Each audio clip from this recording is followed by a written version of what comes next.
For the repair of the Visatron electrical module, the following procedures were necessary: replacement of various electronic components and general cleanup of the unit.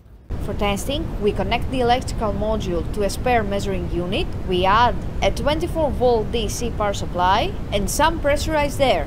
By adding the pressurized air, we see that the unit reacts accordingly and does a quick scan of the samples.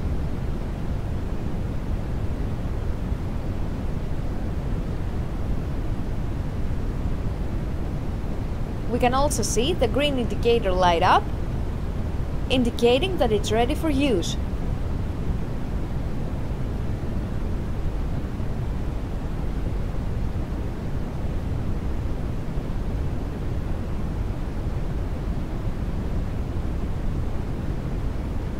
It is now clear that the electrical module is working successfully and is ready to be delivered to the customer.